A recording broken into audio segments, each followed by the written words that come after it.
বন্ধুরা আমার, তরুণ যুবকেরা আমার, হে আমার মুরব্বিয়ানিরা, হে আমার বন্ধুরা, শুনে রেখে দেন, পশ্চিম আফ্রিকার একটা ছোট্ট দেশ, এই ছোট্ট দেশটা ভাইরা আমার, তরুণ যুবকেরা, মুরব্বিয়ানিরা আমার, হে মুসলমান একটু লক্ষ্য করুন, এই পশ্চিম আফ্রিকার একটা ছোট্ট দেশ, যে ছোট্ট দেশটা হলো পৃথিবীর 4 নাম্বার সোনা উত্তোলনকারী দেশ, যে দেশটাতে আমার আল্লাহ সবচেয়ে বেশি সোনা দান করেছেন।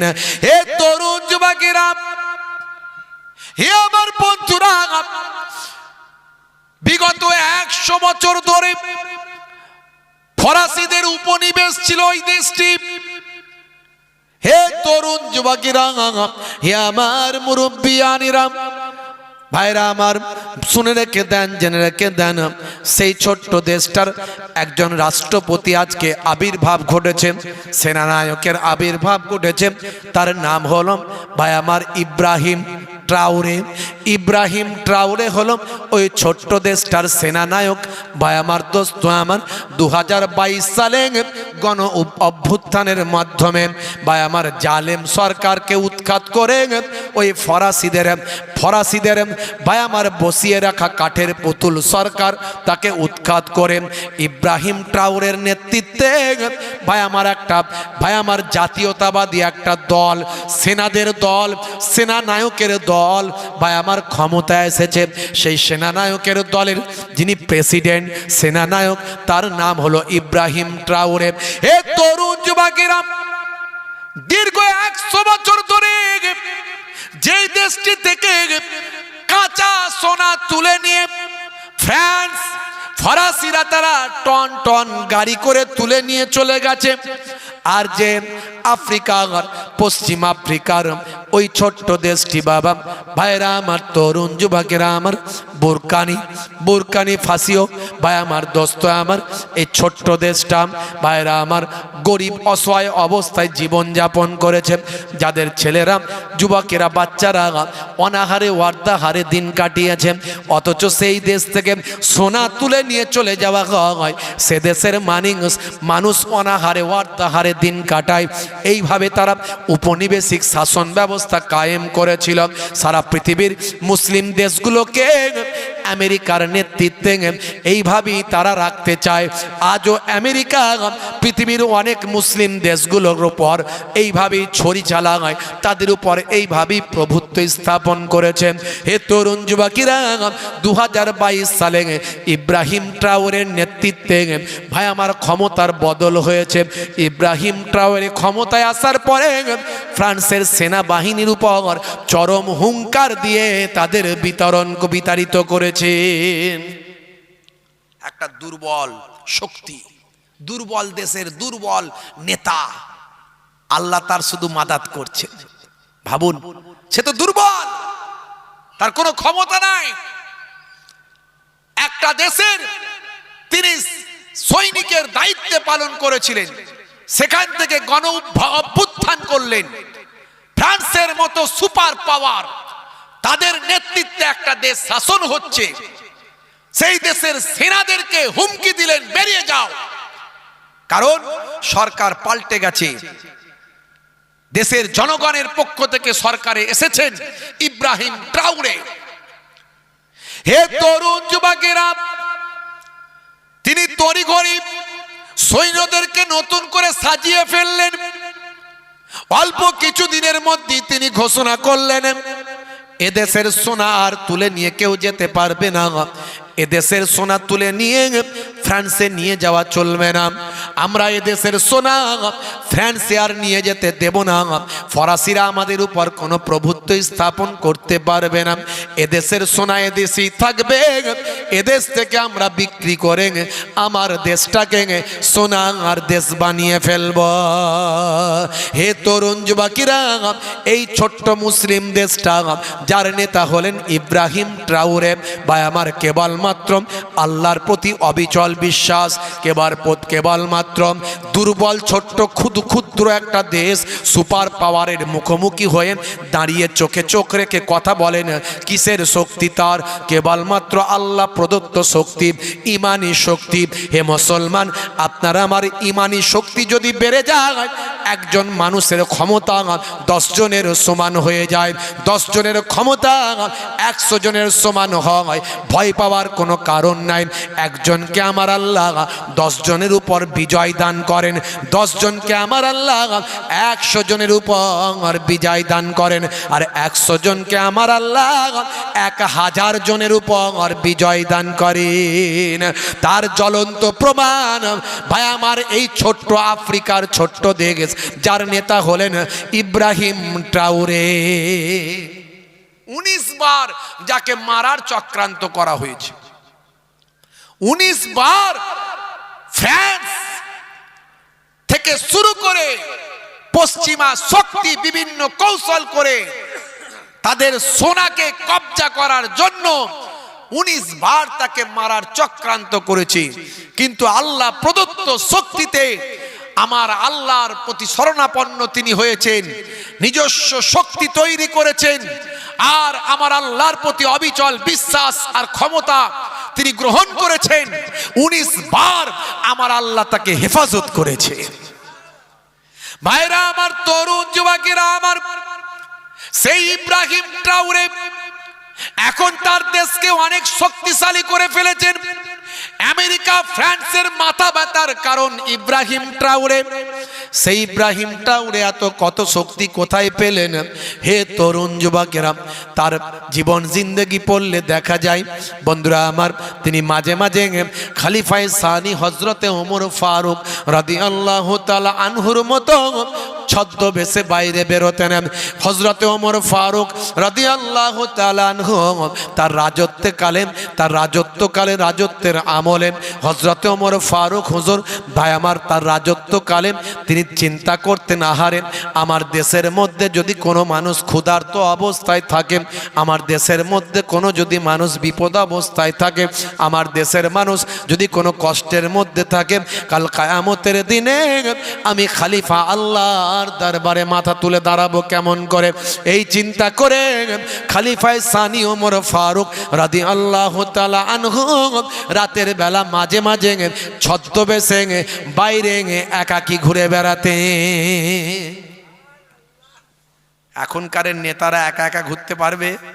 হ্যাঁ, আস্তে পিস্টে মিলিটারি ফোর্স, বন্দুক, রাইফেল, হ্যাঁ, ভয় আল্লাহর উপরে তাদের বিশ্বাসই নাই। আর বিশ্বাস করবে কি করে? আল্লাহর প্রতি, আল্লাহর ইবাদত হুকুম হাকাম তো ম্যাক্সিমাম মানেই না। তো তাদের তো এখন দুনিয়াবি কি করে ক্ষমতা রাখা যায় সেই চেষ্টা। আস্তে পিস্টে তারা সৈন্য নিয়ে ভাই আমার, লোকবল নিয়ে, বড় বড় পেশিওয়ালা ক্ষমতাওয়ালা, ওই কি বলে সব, এই এখনকার সব মাসেলওয়ালা লোক নিয়ে ঘুরে বেড়ায়। আর খলিফায়ে সানি ওমর ফারুক তিনি আল্লাহর উপর বিশ্বাস রেখেছিলেন। যদি কেউ আমাকে কোনো শত্রু মেরে দেয়, হ্যাঁ শত্রু ছিল, হত্যাও করা হয়েছিল, শহীদ করা হয়েছিল। হযরত ওমর ফারুককে নামাজে থাকা অবস্থায় শহীদ করা হয়েছিল। তারপরেও কিন্তু তারা শহীদের মর্যাদা লাভ করেছেন, কিন্তু আল্লাহর উপর বিশ্বাসকে নষ্ট করেননি। তারা একাকী ঘুরে বেরিয়েছেন। তাদের বিশ্বাস ছিল আমাকে কে মারবে, যদি কোনো শত্রুর হাতে আমার মৃত্যু হয় সেটা আমি শহীদের মর্যাদা পাবো। ভাইরা আমার, এই চিন্তা করে একাকী তারা রাতের বেলা ঘুরে বেড়াতেন। ছদ্মবেশে ওমর ফারুক হুজুর ঘুরে বেড়াতেন। আপনারা এই ওয়াজ শুনেছেন, কি নিয়ামত করেছিলেন, কি শিক্ষা পেয়েছিলেন তারা। মুসলমান এই আখলাক, এই চরিত্র কোথায় পেয়েছে? আমার নবীর কাছে, আমার নবীর কাছে পেয়েছে। তারা শুধু নামাজি ছিলেন তা নয়, তারা আমার নবীর সব সুন্নতের অনুসরণ করতেন। শুধু নামাজ পড়লেই আপনার মুক্তি নয়, নামাজও পড়তে হবে। নামাজের সঙ্গে সঙ্গে নবী পাকের সব সুন্নতগুলোকে ফলো করতে হবে। এমন অনেক মানুষকে দেখবেন নামাজও পড়ে, চিটিংবাজিও করে, আছে না নাই? দাঁড়ি রেখেছে, টুপি মাথায় দিয়েছে, ধাপ্পাবাজি করছে, ওজনে ঠকাচ্ছে, আলছেটে বাড়াচ্ছে, দালালি করছে, মানুষকে কষ্ট দিচ্ছে, জাবান দিয়ে গালমন্দ করছে, ভাষা খারাপ করছে, আছে না নাই? এমন অনেক দেখবেন নামাজি, দাড়িওয়ালা, টুপিওয়ালা, আবার হজও করেছে, আবার ছেলের বিয়েতে মোটা পণ পেছন দিক থেকে নিচ্ছে, নিজে বলতে পারে না, অন্যকে দিয়ে বলাচ্ছে। যদি বলে দেবে যদি ঠিকঠাক নাচে পাই তাহলে হবে ভালো বিয়াই, বলছে না, বলে নাচে না নাই, তাহলে নামাজ পড়লেই সব সমস্যার সমাধান নয়। নামাজ তো পড়তেই হবে, নামাজ হলো সবচেয়ে বড় ইবাদত, কিন্তু তার সঙ্গে সঙ্গে আমার নবীর সুন্নত দিয়ে আপনার নামাজকে, রোজাকে, হজকে, জাকাতকে, এই বড় বড় ইবাদতগুলোকে গণ্ডি দিয়ে রাখতে হবে, যাতে নামাজের ইবাদত বেরিয়ে না চলে যায়, আমার হজের ইবাদত বেরিয়ে না চলে যায়, আমার জাকাতের ইবাদত বেরিয়ে না চলে যায়, আমার এই সমস্ত বড় বড় ইবাদতগুলো ধ্বংস যাতে না হয়, তার জন্য কি করতে হবে? ছোট ছোট কাজগুলো, নবীর সুন্নতগুলো পালন করতে হবে। যাদের ভিতরে সুন্নত পাওয়া যায় তারা কেউ পথহারা হয় না। রাসূলের পথে যারা চলে দুনিয়ায়, বাতিলের বাধা তারা মানে না। নিশীথ রজনীতে সেজদাতে যায়, হুসাইনি তাদের নিয়ে ভাবনাতে রয়। বিপদের মাঝে তারা যতই পড়ুক, বিপদের মাঝে তারা যতই পড়ুক, রাসূলের তরিকা ছাড়ে না। যাদের ভিতরে সুন্নত পাওয়া যায় তারা কেউ পথহারা হয় না। নবী ভালোবাসি, কতটা ভালোবাসো? বলে হুজুর অনেক ভালোবাসি। কেন হুজুর?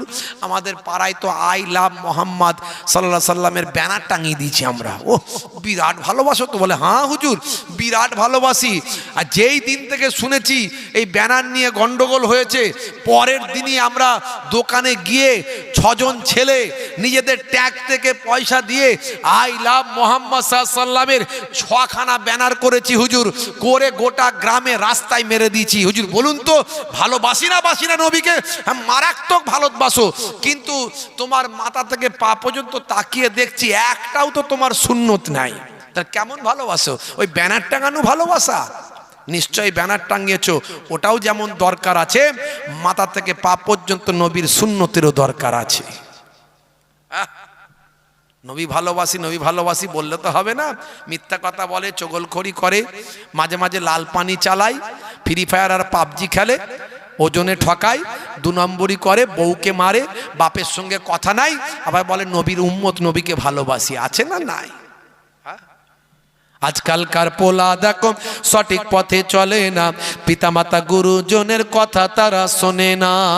চুলগুলো ছোট ছোট, প্যান্ট শার্ট আঁটো সাঁটো, সুজোড়া পায়ে দিয়ে, পেছনে ব্যাগ নিয়ে, লাল লাল জুতো পায়ে, চোখে কালো চশমা, 2 চোখ মেলে খোঁজে বেদের মেয়ে জোসনা, গায়ে হাতে ট্যাটু আঁকা, হেঁটে চলে আঁকা বাঁকা, কাছে গেলে দেখা যায় সুস্থ ছেলে না। তিরঙ্গার দুর্গন্ধে টেকা যায় না, তিরঙ্গার দুর্গন্ধে টেকা যায় না। ভালো চলছে ধান্দা, খাচ্ছে রজনীগন্ধা, কারবারে অশান্তি, চালাচ্ছে শান্তি, মন করবে কমল, খাচ্ছে ওরা বিমল। যেখানটা বসবে সেখানটা চষে দিয়ে বেরিয়ে যাবে, পুচ পুচ পুচ পুচ। 12 বছর আর ঘাস জন্মাবে না, জিভ ঠোঁট দাঁত সব এক, চেনা যায় না। সামনে দাঁড়ালে এত দুর্গন্ধ, আমার তো বমি হয়ে যাব অবস্থা। বিড়ি সিগারেটের গন্ধ আর তিরঙ্গা গুটকার গন্ধ আমার একদম সহ্য হয় না। মাঝে মাঝে দেখবেন জলসা কমিটির ছেলে যারা খায় আর কি, হ্যাঁ, অন্যদিন 10টা তিরঙ্গা খেলে, যেদিনে জলসা দিয়েছে ওদিনে 30টা চালায়, মানে টেনশন বিরাট হাই। আবার যদি হুজুর আসতে একটু দেরি করে, 5 মিনিট লেট হয়, ওর গা দিয়ে ঘাম দর করে বেরোয়, সর্বনাশ। টেনশনে আরো 2-4টা করে মেরে দেয়, বুঝতে পারছেন? তারপরে যেই গাড়ি থেকে নামছি, ও দূর থেকে আওয়াজ দিয়ে ছুটে আসছে, হুজুর এসেছে, দূর থেকে আওয়াজ দিচ্ছে, হুজুর আসসালামু আলাইকুম। সর্বনাশ করেছে, মুখে মাল ভরে রেখেছে রে। আর আমার তো একেবারে দূর থেকেই মানে এমন অবস্থা, গ্যাস শুনলে মনে হয় বমি হয়ে যায়। মাঝে মাঝে চিন্তা করি, আমার যদি এত গন্ধ লাগে, এদের বউগুলো টেকে কি করে? যখন সামনে আসে তখন কথা বললে মুখটা আমি অন্যদিকে ঘুরিয়ে বলি, কি বলছো, এরম করি। আর যদি মুসাফা করে, বাম দিকে হাতটা বাড়িয়ে দিয়ে মুখটাকে ডান দিকে ঘুরিয়ে নিই। তো মাঝে মাঝে এতেও বিপদে পড়ে যায়। শুধু সালাম দিয়ে মুসাফা করে হয় না, ও আবার কানের কাছে এসে বলে হুজুর দোয়া করবেন। ভাই দোয়া প্রত্যেক দূর থেকে করো, দূর থেকে দোয়া হবে, কাছে এসে বলুনি, দূর থেকে বলো। ভাবি যে কিছু বলবো না, সেই বলতেই হলো। বুঝতে পারছেন কি নেশা হয়েছে বলেন দেখিনি এখনকার ছেলেদের? সব হাইব্রিড সিগারেট, বিড়ি, আর এদিকে তিরঙ্গা গুটকা, মাথা খারাপ করে দেবে একদম। বুঝতে পারছেন কোনো ভালো জায়গা ঠিক থাকবে না, পচিয়ে লাল করে দেবে সব। ভাইরা আমার, 1450 বছর আগে আল্লাহর নবী বলছেন নেশা হারাম। আপনি এটুকু সহ্য করতে পারছেন না তো কি করে কন্ট্রোল করবেন? নিজেকে এটুকু কন্ট্রোল করতে পারছেন না। এক একজনের এমন মারাত্মক নেশা, বিড়ির নেশা দেখবেন, সিগারেট বিড়ি, নামাজ পড়ছে, চাচার পকেটে মল্লিক বিড়ি, ঘড়ি বিড়ি খরখর খরখর খরখর খরখর করছে। খালি নামাজ পড়তে দেরি, বাইরে বেরিয়েছে টুপি খুলতে পারে না, মসজিদের সিঁড়িতে দাঁড়িয়ে দাঁড়িয়ে মুখে বিড়িটা দিয়ে ঠাস করে জ্বালিয়ে দিয়ে ফস করে ধরিয়ে নাক দিয়ে ধোঁয়া বের করে চাচা আমার হাঁটতে হাঁটতে যাচ্ছে। সারা মাস রোজা রাখছে, রমজান মাসে সারা দিনটা কোনো রকমে কাটিয়ে দিচ্ছে, কোনো অসুবিধা নাই। সন্ধ্যাবেলা যখন আজান দিচ্ছে ইফতারের টাইম, চাচার প্যালপিটেশন এত হাই হয়ে গেছে, এবারে চিন্তা করছে যখন মুয়াজ্জিন আজান দিচ্ছে আল্লাহু আকবার, চাচা চিন্তা করছে পানি খাবো না বিড়ি খাবো, পানি খাবো না বিড়ি খাবো। কোনো রকমে পানিটা খেয়ে আগে দুটান মেরে বুদ্ধির মাথায় ধোঁয়া দিয়ে তবে এসে আবার ইফতার শুরু করেছে। অনেকে দেখবেন ভাই আমার টয়লেটে গেলে দেখবেন বিড়ি নিয়ে আর দেশলাই নিয়ে ঢোকে, মানে ওপরে ধোঁয়া না মারলে নিচের মাল ক্লিয়ার হবে না। আছে না? নাই। মারাত্মক নেশা। আসলে আপনি নেশা করেননি, নেশা আপনাকে খেয়েছে। আপনি নেশাকে খাননি, নেশা আপনাকে খেয়েছে। এ আমাদের যে নার্ভ আছে না, নার্ভ, আল্লাহ আমাদের নার্ভকে এত কুদরতি সিস্টেম দিয়েছে, আপনি যেটা পছন্দ করেন আপনাকে নার্ভ সেটাই করাবে। নার্ভ আপনার হৃদয়কে, মনকে উত্তেজিত করে সেটাই করাবে। আপনি যখন নামাজি হয়ে যাবেন, আপনার নার্ভ তখন আপনাকে উত্তেজিত করে বলবে এই নামাজ পড়েছি, নামাজটা পড়ে যা। নামাজ না পড়লে মন ছটপট ছটপট ছটপট ছটপট করবে। যেমন বিড়ি না খেলে মন ছটপট ছটপট করে, হ্যাঁ, ইফতারের সময় বিড়ি খাবো না পানি খাবো করছেন, সেই রকম নামাজ না পড়লে হবে। তার মানে আপনি বুঝতে পারবেন যে আপনি আল্লাহর মাকবুল বান্দা হয়ে গেছেন। আপনার নার্ভ আপনার নামাজের উপর কন্ট্রোল হয়েছে, আর এখন নার্ভ বিড়ির উপরে, তিরঙ্গার উপরে কন্ট্রোল আছে। সুন্নতওয়ালা হয়ে যান। বড় বড় পৃথিবী বিখ্যাত বিখ্যাত নায়ক, গায়ক, খেলোয়াড়, প্লেয়ার, নেতা, মন্ত্রী, কেসিয়াস, কেলে, টাইসন, গ্যারি মিলার, জেনিফার, এদের সবার তো জীবনী আমি এর আগে বলেছি। ইন্টারনেট সার্চ করবেন, কম বেশি 30,000 বক্তব্য আছে আমার। 30,000 কম বেশি বক্তব্য আছে। গ্যারি মিলারের কথা বলেছি, জেনিফারের কথা বলেছি, টাইসনের কথা বলেছি, ভাই আমার কেসিয়াস কেলের কথা বলেছি, মেসুত ওয়াজিরের কথা বলেছি, জুনায়েদ জামশেদের কথা বলেছি, হাসিম আমলার কথা বলেছি। কার কথা বলিনি? এত বড় বড় সেলিব্রিটি তারা নবীর শিষ্য হয়েছে, কোরআনের প্রেমিক হয়েছে, আল্লাহকে মেনেছে, নবীকে মেনেছে। তারা পৃথিবী, তাদের কোনো অভাব ছিল না, তাদের সম্মান, টাকা পয়সা, ইজ্জত কোনো অভাব ছিল না। একটা অটোগ্রাফ নেওয়ার জন্য মানুষ লাইন দিয়ে দাঁড়িয়ে থাকে, সেই লোকগুলো কোরআনের প্রেমিক হয়েছে। আর আমি আপনি কত বড় কি হয়েছি, কোরআন বুঝি না, নবী বুঝি না, সুন্নত ভালো লাগে না, নামাজ ভালো লাগে না। কদিন বাঁচবেন বাপ, দুঃখ নেবেন না, কষ্ট নেবেন না। ইব্রাহিম ট্রাওয়ারের মতো মানুষ, একটা দুর্বল ছোট্ট দেশের ছোট্ট একজন সেনানায়ক, আমেরিকার মতো দেশ, ফ্রান্সের মতো দেশকে নাকানি চোবানি খাওয়াচ্ছে কি করে? একমাত্র তার ঈমানি শক্তি, আল্লাহ প্রদত্ত মাদাত পেয়েছে। কোথা থেকে শিখেছে? আমার আপনার নবীর কাছ থেকে শিখেছে। আমার আপনার নবীর কাছ থেকে খলিফায়ে সানি ওমর ফারুকের জীবনী আপনাদের জানা আছে। রাতের অন্ধকারে ঘুরে ঘুরে বেড়াচ্ছেন, হঠাৎ হযরতে ওমর ফারুক রাদিয়াল্লাহু তাআলা আনহু একটা তাঁবুর ভিতরে দেখতে পেলেন আলো জ্বলছে। বাবা, এত রাত্রে, গভীর রাত্রিতে এই তাঁবুর ভিতরে কেন আলো জ্বলে? সেখান থেকে বাচ্চাদের কান্নার আওয়াজ পেলেন। হযরত ওমর ফারুক ছদ্মবেশী অবস্থায় আছেন, লোকে তাকে চেনে না। তিনি যে খলিফায়ে সানি, খলিফাতুল মুসলিমিন, আমিরুল মুমিনিন, পৃথিবীর অর্ধেকটার যিনি শাসনকর্তা, তিনি শহরে ঘুরে বেড়াচ্ছেন। হে তরুণ যুবকেরা, তিনি তাঁবুর কাছে গিয়ে দেখেন বাচ্চারা কান্না করছেন। দূর থেকে আওয়াজ দিয়ে বললেন, কে আছো বাবা? বাচ্চারা কাঁদে কেন? বাচ্চাদের কান্নার কারণটা আমাকে বলো। আমি একজন পথিক, আমি কান্নার কারণটা জানতে পারলে তাদের সমস্যার সমাধান আমি করতে পারবো। তখন ভিতর থেকে একজন মহিলার কণ্ঠ ভেসে আসলো।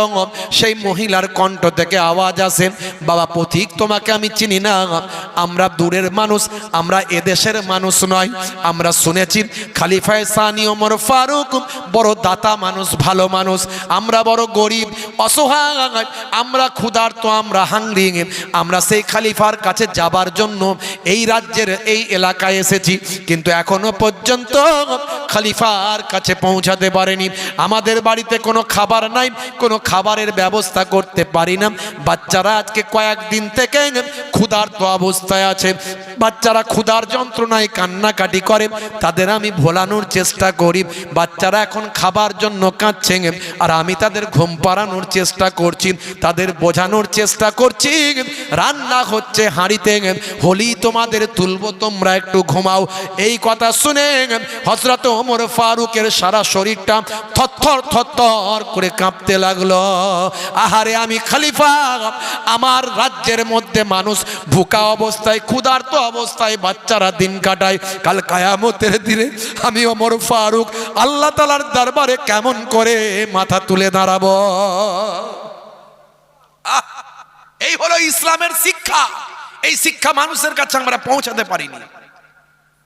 আমরা ইসলাম মানে লোকে দেখছে মুসলমানের ছেলে মাতাল, এটা মানে লোকে ভাবছে ইসলাম। বউকে তালাক দিচ্ছে, মারছে, কোর্টে যাচ্ছে, মামলা করছে, এটা মানে লোকে ভাবছে এই দেখো মুসলমান, এই দেখো ইসলাম। আজকে মুসলমানের ভাই আমার একটা বড় অংশ আমরা ইসলাম বুঝি না, আমরা নবী জানি না, আল্লাহ জানি না, এটা আমাদের দুর্ভাগ্য। তবে আপনার আল্লাহ করে আপনাদের এলাকার মানুষ অনেক ভালো, কারণ আপনারা বসিরহাট এলাকার মানুষ, বসিরহাট হুজুরের এলাকার মানুষ, তার জন্য আলাদা একটা স্পেশাল আপনাদের সম্মান আছে। বিদেশ থেকে যখন ফুরফুরা শরীফের আমাদের দিককারের মানুষ যায়, লোকে জিজ্ঞাসা করে কোথায় বাড়ি গো, বলে ফুরফুরা শরীফের পাশে। ফুরফুরা শরীফ থেকে আরো 20 কিলোমিটার দূরে, তাও বলে ফুরফুরা শরীফ বলে লোকে চিনতে পারবে, ও বাবা তোমরা ফুরফুরা শরীফের এলাকার মানুষ, সম্মান বেড়ে যায়। কথা ঠিক না ভুল? আল্লাহ আপনাদের ইজ্জত দিয়েছে। হে তরুণ যুবকেরা, হে আমার বন্ধুরা, হে আমার মুরব্বিয়ানেরা, হযরত ওমর ফারুক রাদিয়াল্লাহু তাআলা আনহু এই কথাটা যখন শুনেছিলেন, তার মনে হয়েছিল আহারে আমার দেশের মধ্যে এসে মানুষ অনাহারে ক্ষুধার্ত অবস্থায় আছে, যেন আমার পায়ের তলা থেকে মাটি সরে যায়, থরথর করে কাঁপতে থাকেন।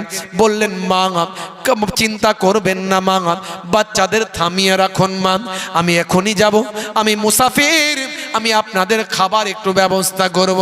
ছুটতে শুরু করলেন রাতের অন্ধকারে। একাকী হযরতে ওমর ফারুক ছুটে ছুটে ছুটে ছুটে বাইতুল মালের দরজার সামনে গেলেন, গিয়ে বললেন বাবা আসলাম ওঠো, বাবা আসলাম উঠে পড়ো, দরজাখানা খুলে দাও। দরজাখানা খুলে দিয়ে বাইতুল মাল থেকে এক বস্তা আটা আমি ওমরের মাথাতে তুমি তুলে দাও। এমন সময় হযরতে আসলাম তিনি বলেছিলেন, ও খলিফাতুল মুমিনিন, আমিরুল মুমিনিন, খলিফাতুল মুসলিমিন, হুজুর এই কাজটা করার জন্য আমি গোলাম আছি, আপনি হলেন খলিফা, আপনার আল্লাহ কত মর্যাদা দিয়েছেন, কত সম্মান দিয়েছেন, আপনি কেন মাথায় তুলে নেবেন? বলুন আমি মাথায় তুলে নিচ্ছি, কোথায় আমাকে যেতে হবে আপনি শুধু অ্যাড্রেসটা, ঠিকানাটা আমাকে বলুন, সেই জায়গায় গিয়ে আমি আটার বস্তাটা পৌঁছে দেব। হে তরুণ যুবকের, হযরত ওমর ফারুক অশ্রুসিক্ত নয়নে বলেছিলেন বাবা আসলাম, এটা যদি হতো তাহলে তো ভালোই হতো। রাতের অন্ধকারে আমি যে দৃশ্য দেখে এসেছি, অনাহারে ওয়ার্তাহারে আমার রাজ্যের ভিতরে মানুষ ক্ষুধার্ত অবস্থায়, বাচ্চারা কয়েকদিন ক্ষুধার্ত অবস্থায় আছে, কাল কিয়ামতের দিনে আমার আল্লাহ যখন আমাকে কাঠগড়ায় তুলবে, বাবা আসলাম তুমি কি আমার পরিবর্তে, তুমি কি কাঠগড়ায় উঠবে? তুমি কি আমার পরিবর্তে আল্লাহর দরবারে জবাবদিহি করবে? সেদিন তো আর তুমি আমার পরিবর্তে আল্লাহর কাছে শাস্তি নেবে না। ও বাবা আসলাম, আমার বোঝা আমাকে বইতে দাও, তাড়াতাড়ি ওই আটার বস্তাটা আমি ওমরের মাথাতে তুলে দাও। হে তরুণ যুবক, যুবকেরা, হে আমার মুরব্বিয়ানেরা, পর্দার আড়াল থেকে তাঁবুর কাছে গিয়ে আটার বস্তাটা নামিয়ে দিয়ে বললেন, মা গো মা, তাড়াতাড়ি আটা দিয়ে রুটি বানান, বানিয়ে ওই বাচ্চাদের খাওয়ান। হে তরুণ যুবকেরা, আগামীকাল অমুক জায়গাতে আপনি যাবেন, সেই জায়গায় গেলে আপনি সেখানে হযরতে ওমরকে আপনি দেখতে পাবেন। মা তখন কেঁদে কেঁদে আনন্দের অশ্রু বিসর্জন করে বলেছিলেন, বাবা পথিক, তোমাকে আমি চিনি না, তোমাকে আমি জানি না, আহারে তোমার মনে এত দয়া এত ময়াম, এই রাজ্যের খলিফা হযরত ওমর না হয়ে যদি তুমি হতে কত ভালো হতো। দেখেছেন কি শিক্ষা নবী দিয়েছিলেন? এটা হলো নবীর শিক্ষা। সেই শিক্ষা আমাদের মধ্যে কি আছে? একটু বুকে হাত দিয়ে চিন্তা করুন। মাঝে মাঝে পাড়া প্রতিবেশীর দিকে খোঁজ খবর রাখি তো নাকি? কে অনাহারে আছে, কে অর্ধাহারে আছে, খোঁজ খবর রাখি। বিপদের খবর শুনলে পাশে দাঁড়াই তো নাকি? খালি তো আমরা দল ছাড়া কিছু বুঝি না এখনকার যুগে। লাল পার্টির মুসলমান, নীল পার্টির মুসলমান, সবুজ পার্টির মুসলমান, কালো পার্টির মুসলমান, সিপিএমের মুসলমান, তৃণমূলের মুসলমান, আইএসএফের মুসলমান, তারপরে আবার দেওবন্দি, বেরেলি, ফুরফুরা, তবলিগ, আহলে হাদিস, লামাজহাবি, ইমাম শাফি, ইমাম মালিক, হানাফি মাযহাব, এই করে করে আমাদের সমাজটাকে, মুসলমানদেরকে ভেঙে টুকরো টুকরো করে ফেলেছি। বুঝতে পারছেন? এই জন্য আমাদের পতন। আজ আমরা দোয়া চাইলে কবুল হয় না, বিপদে পড়লে কেউ পাশেও দাঁড়ায় না। এখনো সময় আছে। এই এসআইআরের চক্রান্ত বড় চক্রান্ত। এই চক্রান্ত অনেকটাই প্ল্যান প্রোগ্রাম যা ছিল অনেকটাই ভেস্তে গেছে, অনেকটাই ভেস্তে গেছে। তবে এখনো চক্রান্ত আছে। 14 তারিখের পর বোঝা যাবে। তারাও চিন্তা করছে আমাদের প্ল্যান ঠিকঠাক হবে তো না অন্য কিছু হবে। বুঝতে পারছেন ভাইরা আমার? এই চক্রান্ত থেকে একমাত্র দেখুন আমাদের উপরই চক্রান্ত চলছে। 100 জনের 95টা মুসলমানের নামে হেয়ারিং। কথা ঠিক না ভুল? চক্রান্ত আমাদের উপরই চলছে। এই চক্রান্ত থেকে একমাত্র বাঁচাতে পারেন আল্লাহ। কে বাঁচাতে পারেন? আল্লাহ। এখনো সময় আছে। ইব্রাহিম ট্রাউরের মতো ইমানি শক্তি নিয়ে জেগে উঠুন যুবক। আপনাকে লড়াই করতে হবে না, মারপিট করতে হবে না, আপনাকে অস্ত্র হাতে নিতে হবে না। আপনি এক হাতে কোরআন, এক হাতে ঈমান, এক হাতে সংবিধান, এক হাতে দেশের প্রেম, ইমানি শক্তি নিয়ে নবীর শিষ্য হয়ে আল্লাহকে রাজি করুন। দেখবেন সব সমস্যার সমাধান আমার আল্লাহ আপনার সঙ্গে থেকে গায়েবী মাদাদ দিয়ে, ফারিস্তা দিয়ে আপনাকে সাহায্য করবেন। নামাজি হন, নামাজ ছাড়বেন না। ইব্রাহিম ট্রাউরের জীবনীটা দেখুন একবার, কিভাবে আফ্রিকার এই ছোট্ট দেশটাকে তিনি রক্ষা করছেন। আমেরিকার মতো শক্তির করাল গ্রাস থেকে, ফ্রান্সের মতো শক্তির করাল গ্রাস থেকে ইব্রাহিম ট্রাউরে মাঝে মাঝে ছদ্মবেশে হযরত ওমর ফারুকের মতো তিনি ময়দানে বেরিয়ে যান। তাকে লোকে চেনে না। তিনি সেনানায়কের চেহারা ধরে বাইরে বেরোন, সাধারণ মানুষের সঙ্গে কাজ করেন। মানুষ অবাক হয়ে যায়। ভাই আমার, এই ছোট্ট দেশটার লক্ষ লক্ষ মানুষ, এই একটা মানুষের জন্য সবাই নিজেদের জীবনটা উৎসর্গ করতে পারে। বুঝতে পারছেন ভাইরা আমার? হে তরুণ যুবকেরা, হে আমার বন্ধুরা, হে আমার মুরব্বিয়ানেরা, দুটো কাজ করবেন বাবা। আজকের আলোচনা থেকে আমি আপনাদের মাঝখানে এই কথাটা বলে যাই, দুটো ভালো কাজ করবেন, দুটো ইবাদত করবেন। একদিকে হলো আল্লাহর ইবাদত, আল্লাহর নির্দেশনা। আমার আল্লাহর নির্দেশনা হলো সবচেয়ে বড় নির্দেশনা, সেটা হলো নামাজ। আল্লাহর সবচেয়ে বড় ইবাদত হলো নামাজ। এই নামাজটা আপনি পড়বেন। 2 নাম্বার হলো দয়ার নবীর সবচেয়ে বড় নির্দেশনা, সবচেয়ে বড় সুন্নত, সেটা হলো মুখের দাড়ি। এখন দাড়ি বিরাট কোহলি রেখেছে, হরভজন সিং রেখেছে, লিওনেল মেসি রেখেছে, ভারতের বর্তমান প্রধানমন্ত্রী রেখেছে, এক্স প্রাইম মিনিস্টারের মুখে দাড়ি ছিল, বড় দাড়ি রাখতে আপনার যদি অসুবিধা হয়, মুহিবুল্লাহ হুসাইনির মতো বড় দাড়ি রাখতে যদি সমস্যা হয়, ছোট দাড়ি রাখুন, কিন্তু দাড়িটা নবীর সুন্নত মনে করে রাখুন। ভাই আমার, মুখের সৌন্দর্যের জন্য নয়, নেতা মন্ত্রী রেখেছে বলে নয়, খেলোয়াড় প্লেয়ার রেখেছে বলে নয়, বিরাট কোহলি রেখেছে বলে নয়, নবীর সুন্নত মনে করে ছোট দাড়িটা রাখুন। আজ মারা গেলে কাল দুদিন হবে, কবরে আপনাকে দেওয়া হবে, মুনকার নাকির ফারিস্তা এসে যখন বলবে মান রব্বুকা, দেখতে পাবে আপনার মুখে ছোট হলেও নবীর সুন্নতটা মুখে রাখা। হতে পারে ওই দাড়িটা হবে নাজাতের জারিয়া। আর সবচেয়ে বড় ইবাদত হলো নামাজ। হে তরুণ যুবকেরা, হে আমার মুরব্বিয়ানেরা, আজান যখন দেবেন নামাজে দাঁড়িয়ে যাবেন, নামাজটা ছেড়ে দেবেন না। আজান দেওয়া মানে নামাজের জন্য আহ্বান। হে যুবক, মোবাইল চালিয়েছো, আজান দিচ্ছে মানে সাউন্ড কমিয়ে দিচ্ছ, টিভি সাউন্ড কমাচ্ছ, মোবাইলের সাউন্ড কমাচ্ছ, মনে করছো আজান দিলে মনে হয় এটা করতে হয় না। ওগো মা, আজান দিলেই মাথায় কাপড় নাই, কাপড়টা দিচ্ছ, মনে করছো যে মাথায় কাপড় দিতে হয় আজান দিলে, আসলে তা নয়। আজান দিলে নামাজের প্রস্তুতি নিতে হয়।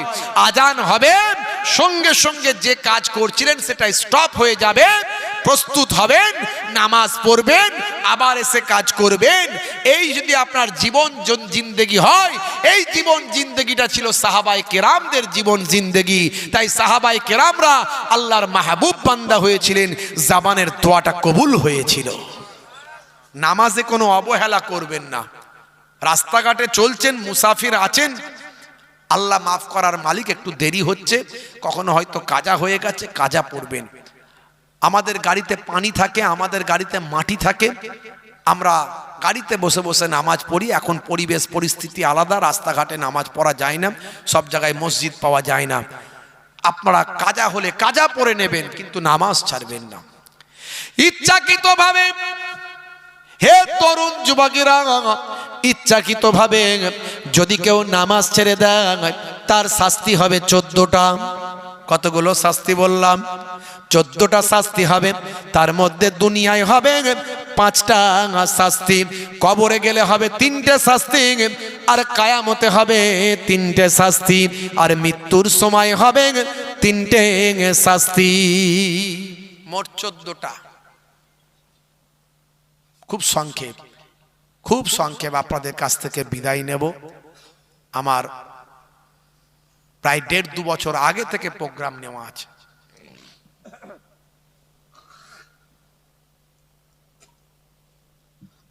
না হলে একটু সময় বেশি থাকতাম। যাই হোক, ওয়াজ বেশিক্ষণ যে আমার শুনতে হবে এমন নয়। যেটুকু কথা আলোচনা করলাম, আমাকে আল্লাহ রাব্বুল আলামিন এবং আপনাদের সকলকে আমল করার তৌফিক দান করেন। বলুন আল্লাহুম্মা আমিন, বলুন আল্লাহুম্মা আমিন। 14টা শাস্তি হবে বেনামাজি বান্দার জন্য।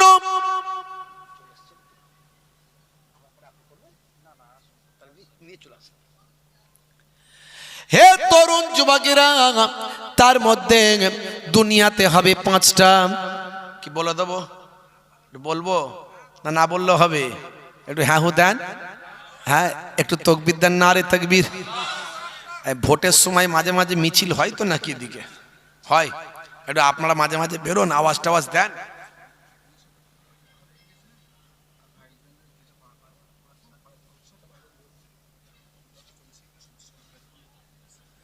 কোথায় আছেন উনি এখন? কতক্ষণ লাগবে ওখান থেকে? কিছু বুঝতে পারছি না আপনার কথা। দরুদ শরীফ আল্লাহুম্মা।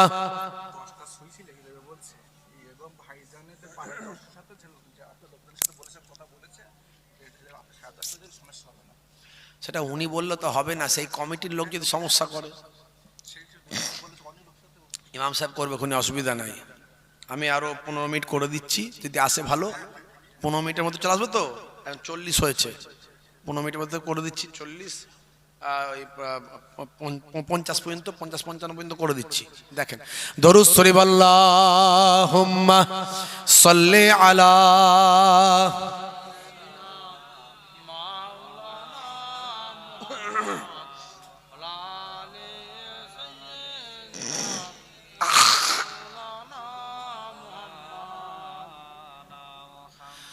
হে তরুণ যুবকেরা, হে আমার বন্ধুরা, শুনে রেখে দিন বাবা, বেনামাজি বান্দা ভাই আমার শাস্তি হলো 14টা। তাহলে বলবো তাহলে হ্যাঁ দেন, তকবির দেন, না রে তকবির সবাই মিলে দেন। ভোটের সময় আপনারা মিছিল টিছিলে বেরোন তো নাকি? হ্যাঁ দায় দিকে রে, লড়তে হবে লড়তে হবে লড়তে হবে লড়তে হবে, ভোট দেবেন কোনখানি আমাদের ওইখানি, কল হবে রাস্তা হবে পায়খানা হবে, কল হবে রাস্তা হবে পায়খানা হবে। বাপ রে বাপ, চাচা আমার বেরিয়েছে বেঁকে বেঁকে, আছে না নাই? 70 বছরের চাচা বেঁকে বেঁকে খেঁচে খেঁচে দৌড়চ্ছে। চাচা গলা তো বসিয়ে ফেলেছো। বলে বুঝিসনি বাবু, দাদা দিদিকে খুশি করার ব্যাপার ছিল। দাদা এটা, চাচা এটা খুব ভালো বুঝেছে, দাদা দিদিকে খুশি করতে হবে। চাচা এটা বুঝুনি, আল্লাহকে খুশি করতে হবে।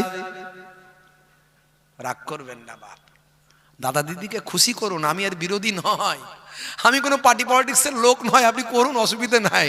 দুনিয়াদারি করলে দুনিয়ার পার্টি পলিটিক্স করতে হবে, করতে বারণ করি না, খালি একটাই বলি মানুষ মারার পার্টি করো না, মানুষ মারার পার্টিটা করো না, পার্টি করো, করতে বারণ করি না। পার্টি করলে দেশের ডেভেলপমেন্ট হবে। ভালো নেতার তো অনেক মূল্য, ভালো নেতার অনেক দাম।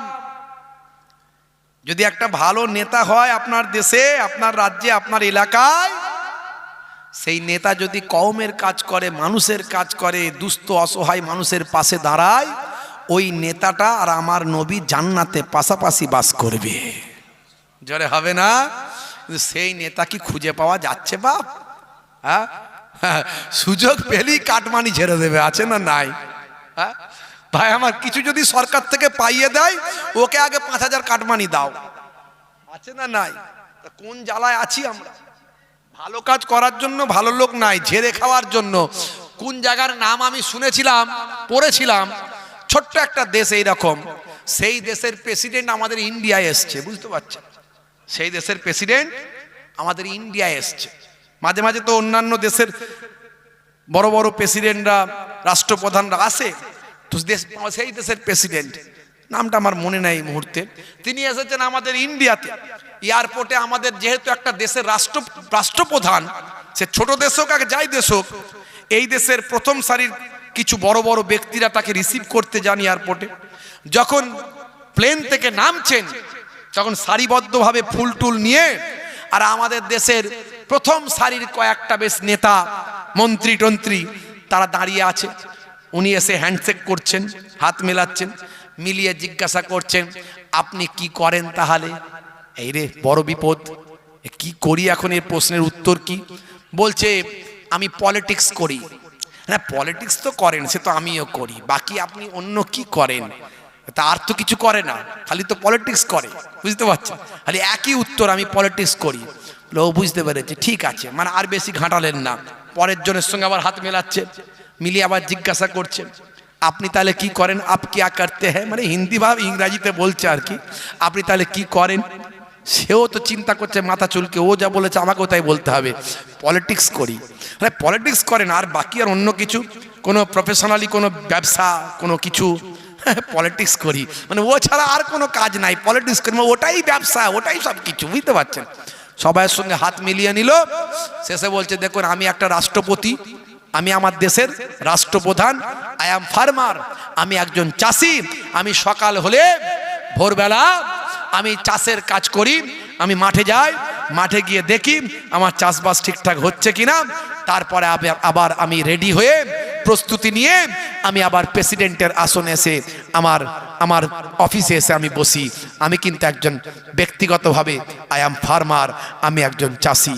তাহলে ভাইরা আমার, পলিটিক্সটাকে অন্যান্য দেশের মানুষ তারা কিসের? জনসেবার জন্য কাজে লাগিয়েছে, জনসেবা। যারা পলিটিক্স করবেন তাদেরকে মানুষের সেবার চিন্তা ভাবনা করতে হবে, তবে সেই দেশের ডেভেলপ হবে। আর আমাদের দেশের নেতা হওয়ার জন্য, ভোটের টিকিট পাওয়ার জন্য ভাই আমার লক্ষ লক্ষ টাকা ডোনেশন দেয় যে আমাকে টিকিটটা দাও। যে 1 কোটি টাকা 50 লাখ টাকা দিয়ে টিকিট পাবে, সে তাহলে জিতে গিয়ে কত লাখ টাকা খাবে বুঝতে পারছেন? কথা ঠিক না ভুল? ভাইরা আমার, মানে জনসেবা করার মানসিকতা আমার নবী শিখিয়েছেন। আমার নবীর সাহাবীরা যে পলিটিক্স করেছেন মানুষের জন্য। হযরত ওমর ফারুকের নাম রাশিয়ার রাষ্ট্রপতি ভ্লাদিমির পুতিন, তিনি আমার হযরত ওমর ফারুকের নাম স্মরণ করেছেন পার্লামেন্টে, যে হ্যাঁ হযরত ওমর ফারুকের পলিটিক্স থেকে আমাদের শেখা দরকার। একজন দিল্লির ভাই আমার মুখ্যমন্ত্রী ছিলেন অরবিন্দ কেজরিওয়াল। তিনি বিধানসভায় দাঁড়িয়ে বলেছিলেন বক্তব্য রাখতে গিয়ে যে ইসলামিক শাসন ব্যবস্থা হযরত ওমরের কাছ থেকে আমাদের শিক্ষা নেওয়ার আছে, অনেক কিছু শেখার আছে। ভাইরা আমার, তরুণ যুবকেরা আমার, মুরব্বিয়ানেরা আমার, আল্লাহ রাব্বুল আলামিন আমাদের কবুল করেন। তো দুনিয়াদারি করছেন, দুনিয়ার রাজনীতি করুন, করতে বারণ করি না, কিন্তু মানুষের জন্য, জনগণের জন্য নবীর সুন্নতের তালিকায় করুন। মরে গেলেও জিন্দা থাকবেন। সবচেয়ে বড় সেবার কাজ করা যায় রাজনৈতিক প্ল্যাটফর্ম থেকে। সবচেয়ে বড় সেবার কাজ করা যায়। আমরা যে মানুষের সেবা করছি নিজেদের গাঁটের টাকা খরচা করে করি। সুপ্রিম কোর্টে গেছি নিজেদের টাকা খরচা করে। হুজুররা শুধু ওয়াজ করে টাকা নেয় তা নয়, আমরা আমাদের কাজগুলো করি। আমাদের কম বেশি প্রায় সমস্ত আলেম ওলামাদের নিজস্ব প্রতিষ্ঠান আছে, সেগুলো চালাই। এছাড়া আমরা সোশ্যাল ওয়ার্ক করছি, বিভিন্ন রকম কাজ আমরা করেছি। কিন্তু পলিটিক্স যারা করেন তারা তো একটা দেশের টাকা পান, সেখান থেকে একটা তাদের নামে টাকা অ্যালট করা হয়। সেই টাকা দিয়ে যদি উন্নয়ন করে দেশ ভাসবে, কিন্তু সেই সদিচ্ছা থাকা দরকার। হে তরুণ যুবকেরা, আপনি দুনিয়াদারি করছেন, দুনিয়ার রাজনীতি করুন, আল্লাহর নামের স্লোগানটা ভুলে যাবেন না, আল্লাহর পার্টিটা ভুলে যাবেন না। দুনিয়ার পার্টি করছেন করুন, আল্লাহর পার্টি ভুলে যাবেন না। আল্লাহর পার্টিটা হলো নামাজের পার্টি। হে তরুণ যুবকেরা, সেই নামাজের পার্টি, আল্লাহর পার্টি যদি না করেন, যদি বেনামাজি হন, হে যুবক শুনে রেখে দাও, বেনামাজি বান্দার জন্য 14টা শাস্তি, তার মধ্যে 5টা শাস্তি হবে দুনিয়াতে। 1 নাম্বার হলো বেনামাজি বান্দার চেহারায় কোনো নূরের জ্যোতি থাকবে না, নূরের আলো থাকবে না, নেককারের চেহারা থাকবে না। কালো হোক আর দেখতে যেমনই হোক, কিন্তু নামাজি বান্দার মধ্যে একটা নেককারের চেহারা থাকবে, একটা নূর থাকবে, একটা আল্লাহওয়ালা মানুষের সুরাত থাকবে। নামাজি বান্দার চেহারাতে আমার আল্লাহ একটা নূর দান করেন। বেনামাজি বান্দার চেহারায় কোনো সেই নূরের জ্যোতি থাকবে না। 2 নাম্বার হলো বেনামাজি বান্দার রুজিতে বরকত হবে না।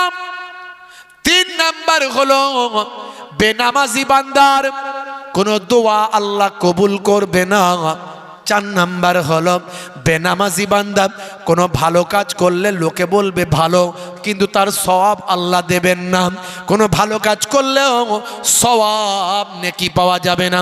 আর 5 নাম্বার হলো বেনামাজি বান্দার জন্য কোনো মানুষ যদি দোয়া করে, কোনো নেককার আল্লাহওয়ালা মানুষ, আল্লাহর ওলি যদি দোয়া করে, বেনামাজি বান্দার জন্য যদি আল্লাহওয়ালা মানুষ দোয়া করে, আল্লাহওয়ালা মানুষের দোয়াটাও বেনামাজি বান্দার জন্য কবুল হবে না। এই হলো 5টা দুনিয়াতে শাস্তি। বেনামাজি বান্দার দুনিয়াতে 5টা শাস্তি। মৃত্যুর সময় 3টে শাস্তি হবে। হে তরুণ যুবকেরা, হে আমার মুরব্বিয়ানেরা, মওতের সময় 3টে শাস্তি। 1 নাম্বার হলো বেনামাজি বান্দার ভাই আমার মৃত্যুটা হবে বড় জিল্লাতের সঙ্গে, অপমানের সঙ্গে, বেইজ্জতের সঙ্গে তার মওত হবে। 2 নাম্বার হলো বেনামাজি বান্দার দুই নাম্বার শাস্তি হলো প্রচণ্ড ক্ষুধার্ত অবস্থায় মারা যাবে। মনে হবে বড় ক্ষুধা লেগেছে, বড় ভোক লেগেছে, যদি খাবার পেতাম সব আমি খেয়ে ফেলতাম, কিন্তু খাবার তার পেটে ঢুকবে না, ক্ষুধার্ত অবস্থায় মারা যাবে। দুই নাম্বার শাস্তি। আর তিন নাম্বার শাস্তি হলো বেনামাজি বান্দার, হে তরুণ যুবকেরা, অত্যন্ত পিপাসা অবস্থায় থাকবে, এতটাই পিপাসা থাকবে মনে হবে সব পানি আমি খেয়ে ফেলব, কিন্তু পানি মুখে দিলে পানি ভিতরে তার ঢুকবে না। এই তিনটে শাস্তি মৃত্যুর সময় হবে। কবরে গেলে তিনটে শাস্তি হবে। একদিকের কবর, একদিকের কবরের মাটি, আর একদিকের কবরের ভাই আমার একসঙ্গে লেগে যাবে। একদিকের কবরের মাটি এমনভাবে পিসাই করবেন, সারা শরীরটাকে গুঁড়ো করে দেবেন। এই কবরের মাটি একসঙ্গে মিলিত হবে, তাকে গুঁড়ো করে ফেলবেন। আবার আল্লাহর কুদরতি ক্ষমতায় গোটা হয়ে যাবে, আবার গুঁড়ো হবে, আবার গোটা হবে, এইভাবে শাস্তি চলতে থাকবে। এটা হলো এক নাম্বার। দুই নাম্বার হলো বা আমার সুজা আকরা নামক কবরে একটা ভয়ঙ্কর সাপ নিয়োগ করা হবে, যে সাপটা জামিনে যদি একবার দুনিয়াতে নিঃশ্বাস ফেলত, কায়ামত পর্যন্ত সেখানে ঘাস আর জন্ম হতো না। সেই ভয়ঙ্কর সাপ, যন্ত্রণাদায়ক সাপ, সেই সাপ তাকে দংশনটা করতে থাকবে। এটা এক ধরনের শাস্তি। আর তিন নাম্বার শাস্তি হলো কবরটা আগুনের কুণ্ডুতে পরিণত হবে, আগুনটা আর কবরে জ্বালিয়ে দেওয়া হবে, সারা শরীর পুড়ে কয়লা হয়ে যাবে। এই শাস্তি তার চলতে থাকবে। লোকে বলবে হুজুর, মাঝে মাঝে আমরা পুরানো কবরের ধারে গিয়ে দেখি, ভাঙা কবরের ধারে গিয়ে দেখি কোনো শাস্তি তো দেখতে পাই না। আপনি মাঝে মাঝে স্বপ্ন দেখেন ঘুমের ঘরে, ঘুমের মধ্যে স্বপ্ন দেখেন, যারা জেগে আছে তারা কিছু দেখতে পায় না, বুঝতেও পারে না, কিন্তু আপনি স্বপ্নে দেখছেন, দেখে স্বপ্নের মধ্যে কোনো ভয়ঙ্কর স্বপ্ন দেখছেন, সেই স্বপ্ন দেখে আপনি কষ্ট পাচ্ছেন, সারা শরীর ঘেমে যাচ্ছে, আপনার মনে হচ্ছে আপনি মরে যাচ্ছেন। এই যে কষ্টটা আপনি ঘুমের মধ্যে স্বপ্নের মধ্যে দেখছেন, ওটা স্বপ্ন দেখে আপনি কষ্ট পাচ্ছেন, আপনার শরীরে আঘাত লাগছে, আপনি ঘুমের মধ্যে কষ্ট পাচ্ছেন। পৃথিবীর কোনো মানুষ যারা জীবিত আছে, বেঁচে আছে, তারা কেউ বুঝতে পারে না। কথা ঠিক না ভুল? কবরবাসী ওইভাবেই শাস্তি পাবে, পৃথিবীর কোনো মানুষ টের পাবে না। তিনটে শাস্তি হবে কিয়ামতের দিনে। হে তরুণ যুবকেরা, হে আমার মুরব্বিয়ানিরা, শুনে রেখে দিন বাবা, জেনে রেখে দেন মুসলমান ভাইরা আমার। আমার আল্লাহ ওই বেনামাজি বান্দার প্রতি রহমতের দৃষ্টিতে তাকাবেন না, নারাজ থাকবেন, রহমতের দৃষ্টিতে আমার আল্লাহ তাকাবেন না। এটা হলো এক নাম্বার।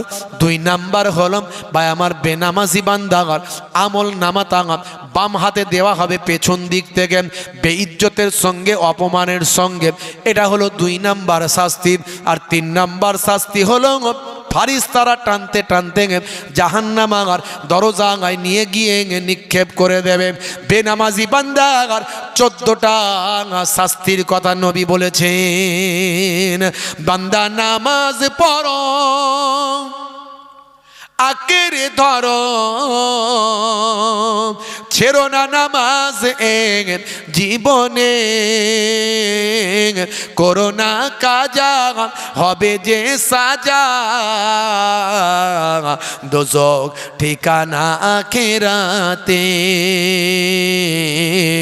দোজখ ঠিকানা আখিরাতে। ফজর গেল ঘুমে ঘুমে, জোহর বেলাতে কাজ, আসর গেল তাসার আড্ডায়, মাগরিব হেলা ফেলায়। নামাজ তোমার সঙ্গের সাথী, নামাজ হলো গোরের বাতি, নামাজ বিনা এই দুনিয়ায় সবই যে বৃথা। বান্দা নামাজ পড়ো, আঁকড়ে ধরো, ছেড়ো না নামাজ জীবনে, করোনা কাজা হবে যে সাজা, দোজখ ঠিকানা আখিরাতে, দোজখ ঠিকানা আখিরাতে। আল্লাহ রাব্বুল আলামিন আমাদের দোজখের ঠিকানা থেকে, জাহান্নাম থেকে হেফাজত করুন। আর কাজের টাইমে কাজকে রেখে নামাজটা পড়ে কাজ করার তৌফিক দান করুন। নামাজকে বলো না কাজ আছে, কাজকে বলো আমার নামাজ আছে। বলুন আল্লাহুম্মা আমিন, বলুন আল্লাহুম্মা আমিন। আমার আল্লাহ আমাদের কবুল করেন, বলুন আল্লাহুম্মা আমিন। ভাইরা আমার, নেব আপনাদের কাছ থেকে, আর দেরি করব না, সেখানেও না হলে আবার অসুবিধা হয়ে যাবে, বুঝতে পারছেন। আপনাদের বহু আগে থেকে সেখানে নেওয়া আছে। মাশাআল্লাহ, কই এসেছে না আসেনি? এখন 5 মিনিট না 50 মিনিট না 15 মিনিট, আমি কি করে বুঝবো ভাই? তুমি যা বলেছিলে হয়েছে না হয়নি টাইম, এবার আমার এসে দোষ দিলে তো হবে না। উনি বেচারা আবার একটু অন্ধ মানুষ, তাই তো নাকি? আচ্ছা, আমাদের উনি, আচ্ছা দাদা উনি একটু অসুবিধা নাই, ওখানটাকে করবে বললে তো হবে না। এখন তারা লোকেরা শুনবে, উনি বলে দিতে হবে না তো। দরুদ শরীফ আল্লাহুম্মা, আরে নালে মৌলানা সাহেবকে দিচ্ছি, মৌলানা সাহেব করুক, নালে যে দেরি হয় অসুবিধা নাই। ওয়ালা আলি,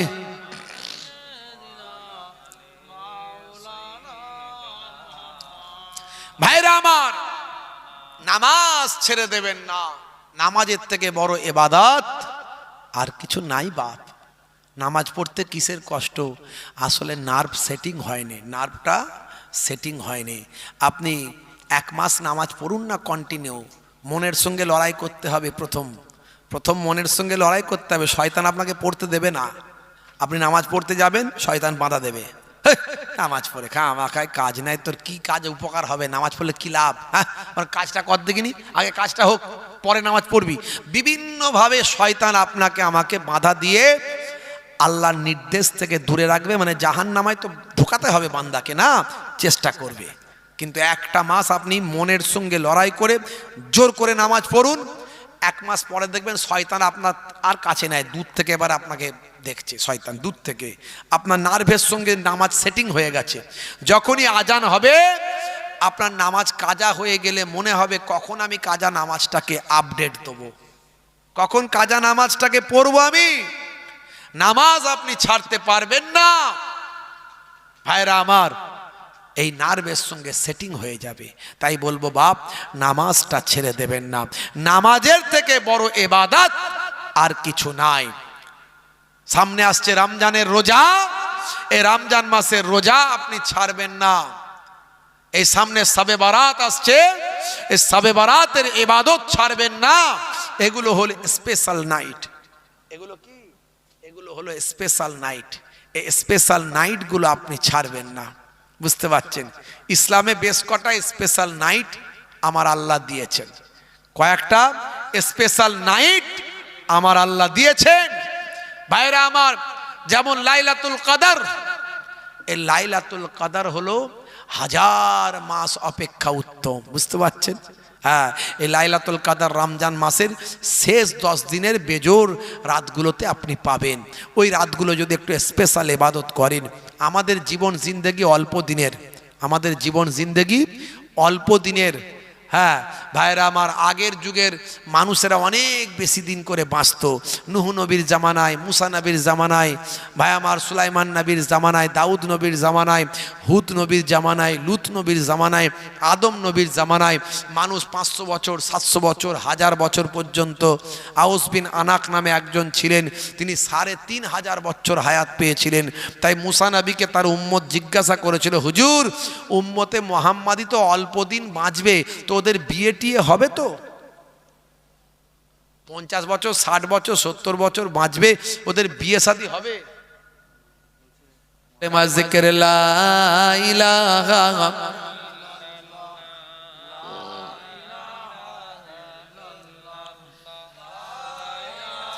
এই দিকটা বিছিয়ে দিতে বলেন না।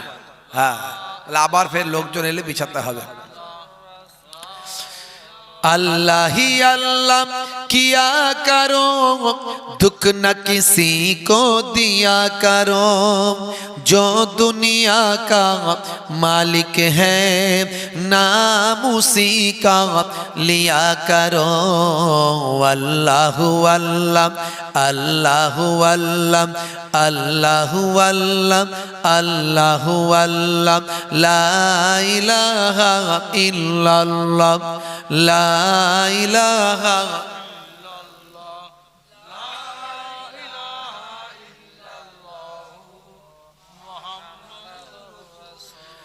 নবী বলেন দয়া করো, দুঃখ দিও না কাউকে, জালিম মানুষ মৃত্যুর পরে জান্নাত পাবে না যে।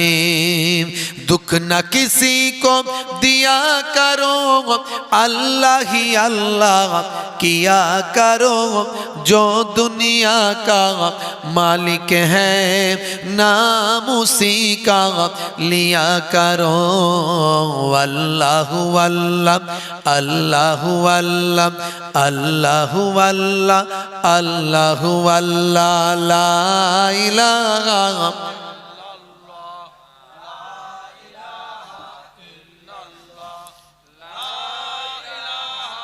इल्लल्लाहु मुहम्मदुर রাসূলুল্লাহ সাল্লাল্লাহু আলাইহি ওয়াসাল্লাম। নবী পাকের নাম শুনলে কি বলতে হয়?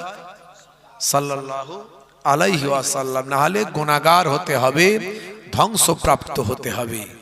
ভাইরা আমার, আমার আল্লাহ আপনাকে আমাকে কত মর্যাদা সম্পন্ন করেছে, কত সম্মানীয় বানিয়েছেন, আখিরি জামানার উম্মত বানিয়েছেন, নবী পাকের উম্মত বানিয়েছেন। এবং আমার আল্লাহ আপনাকে আমাকে বড় মর্যাদা সম্পন্ন মানুষ করে পৃথিবীর বুকে পাঠিয়েছেন। ভাইরা আমার, মানুষের থেকে বড় মর্যাদার কারণ নাই। পৃথিবীতে যত মাখলুক আছে, যত ভাই আমার হাইওয়ান আছে, যত জীব আছে, যত প্রাণী আছে, সবচেয়ে শ্রেষ্ঠ মর্যাদা সম্পন্ন হলো মানুষ। জোরে বলুন সুবহানাল্লাহ। হে তরুণ যুবকেরা, হে আমার বন্ধুরা, হে আমার মুরব্বিয়ানিরা, শুনে রেখে দিন বাবা, আমার আল্লাহ কোরআন মাজিদের ভিতরে বলেছেন, হে দুনিয়ার মানুষ শুনে রেখে দাও, লাকাদ খালাকনাল ইনসানা ফি আহসানি তাকবীম। হে দুনিয়ার মানুষ শোনো, আমি আল্লাহ পৃথিবীর জমিনে মানুষকে সর্বাপেক্ষা সুন্দর করে সৃষ্টি করেছি, মানুষকে সবচেয়ে সুন্দর করেছি। শুধু তাই নয়, আমার আল্লাহ জানিয়েছেন, লাকাদ কাররামনা বানি আদম, আদমের আওলাদকে আমি আল্লাহ উচ্চ মর্যাদা দান করেছি। হে মানুষ শোনো, এক কাতরা নাপাক পানি থেকে আমার আল্লাহ তোমাকে সৃষ্টি করেছেন। সুম্মা কানা আলাকাতান ফাখালাকা ফাসাওয়া। আমার আল্লাহ ওই পানিটাকে, এক কাতরা নাপাক পানিটাকে জমাট বাঁধা রক্তপিণ্ডতে পরিণত করেছেন। সুম্মা কানা আলাকাতান, ওই আলাক থেকে আমার আল্লাহ জমাট বাঁধা রক্তপিণ্ড পরিণত করলেন। ওই জমাট বাঁধা রক্তপিণ্ডটাকে একটা সময় গোস্তের টুকরোতে পরিণত করলেন। ওই গোস্তের টুকরোটাকে আমার আল্লাহ সেখান থেকে পঞ্চ ইন্দ্রিয়, নাসিকা, কর্ণ, জিহ্বা, ত্বক, একটা সুন্দর মানুষ সৃষ্টি করে দিলেন। মানুষের জন্যই আমার আল্লাহ সব কিছু সৃষ্টি করেছেন।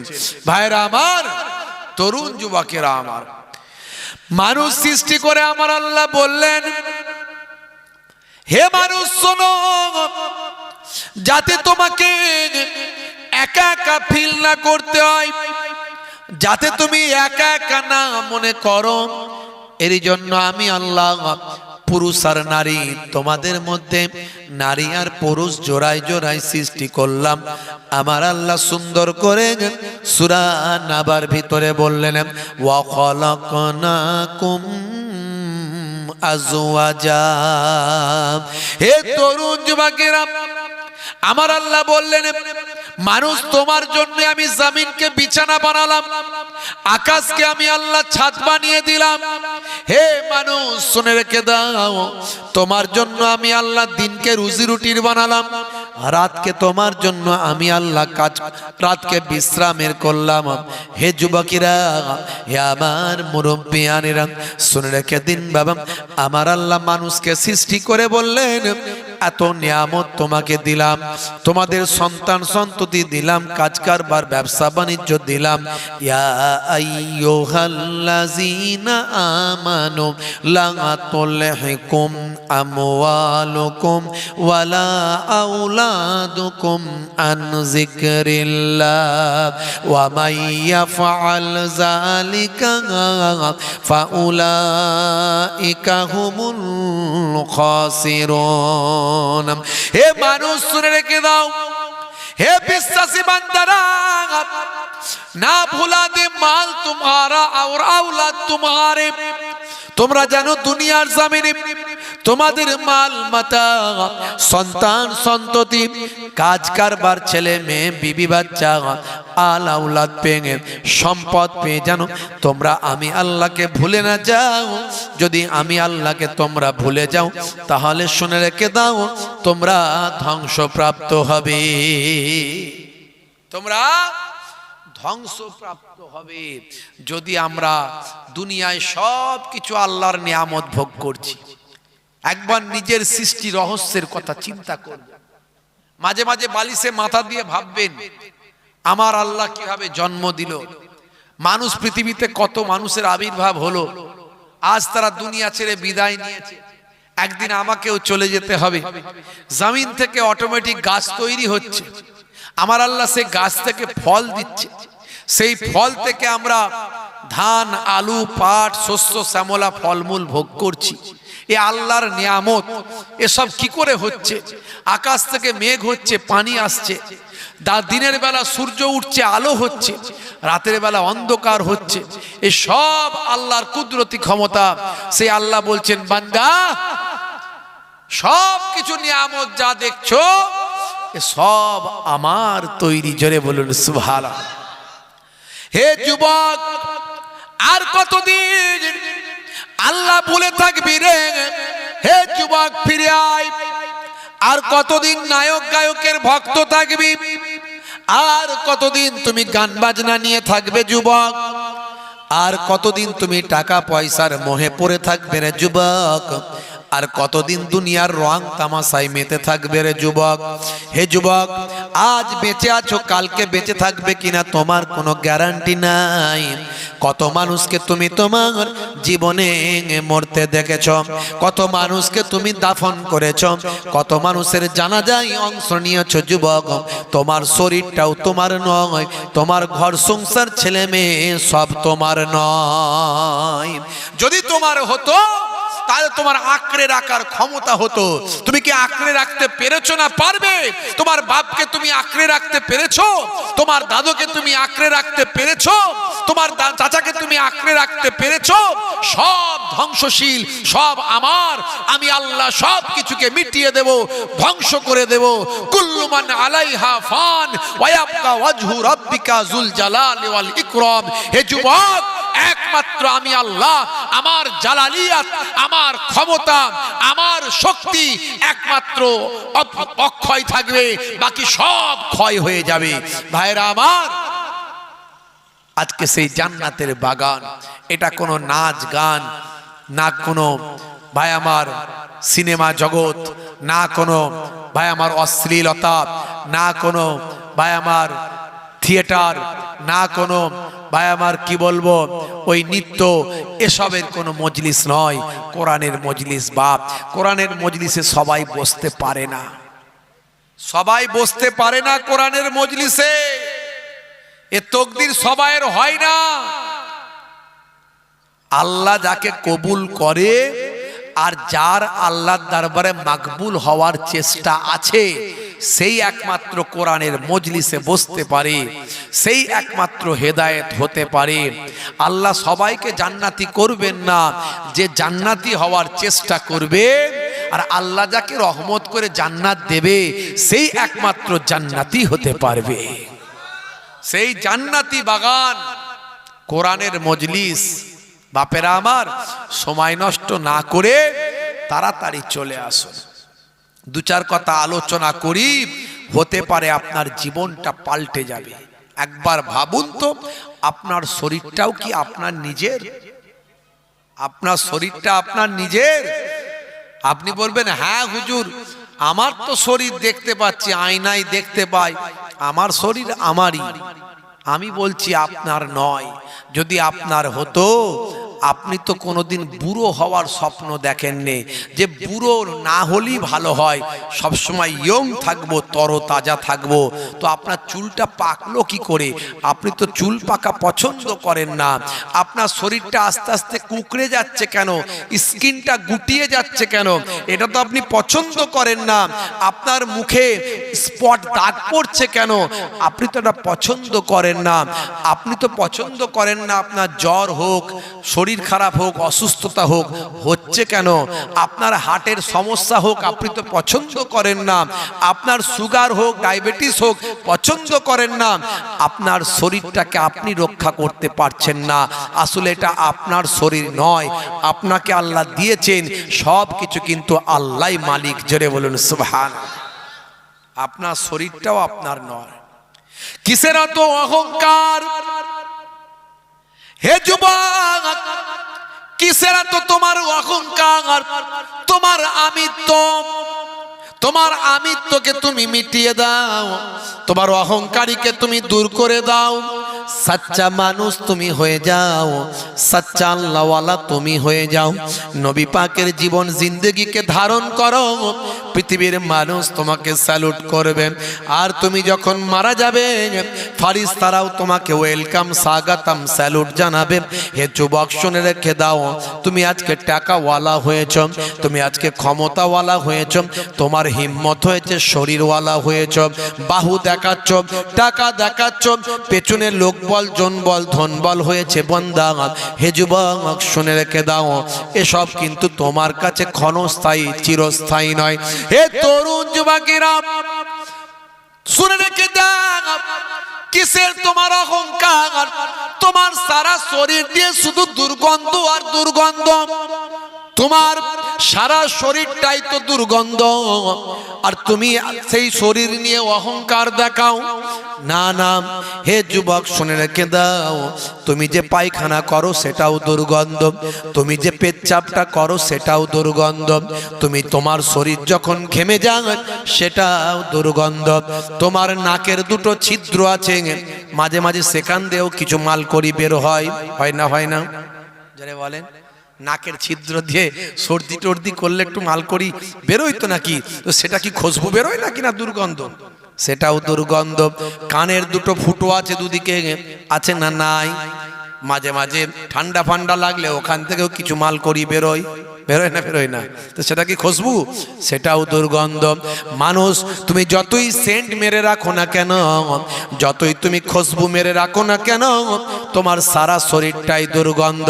এরই জন্য হে তরুণ যুবকেরা, বড় বড় পণ্ডিতেরা বলেছেন, মরিলেও মারা নাহি, যদি লোকে দোষে, যদি লোকে ঘষে, বাঁচিয়া কি ফল তার, যদি লোকে দোষে। মরিলেও মরা নয়, যদি লোকে সুনাম করে, আর বেঁচে থেকে কি লাভ, যদি লোকে দুর্নাম করে। দেখিতে পলাশ ফুল অতি মনোহর, গন্ধ নাহি বলে সবে করে অনাদর।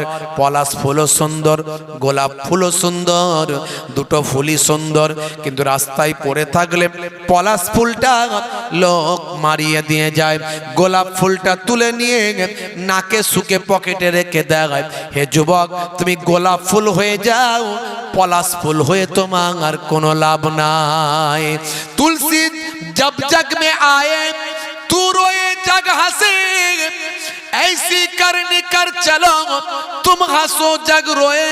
হে তরুণ যুবকেরা, একমাত্র এই চিন্তা, এই চেতনা, এই ভাবনা আপনার একমাত্র তৈরি হবে যদি আপনি বিশ্বনবীর শিষ্য হয়ে যান।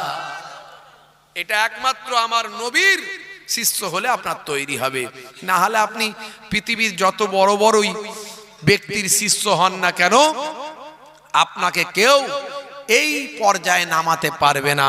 আপনার একটা গরম থাকবে, হয় টাকার গরম, না হলে সম্মানের গরম, না হলে পয়সার গরম, না হলে সম্পত্তির গরম, না হলে শরীরের গরম, না হলে তাকব ভাই আমার ক্ষমতার গরম। একটা গরম থাকবে, এই গরমটাকে কাটিয়ে দিতে পারে একমাত্র আমার আপনার নবীর সুন্নতের তরিকা।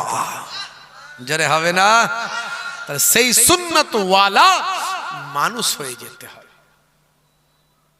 হে তরুণ যুবকেরা, হে আমার বন্ধুরা, হে আমার মুরব্বিয়ানেরা, শুনে রেখে দিন বাবা, জেনে রেখে দেন, আজকে আমরা কঠিন বিপদের মধ্যে দিয়ে যাচ্ছি।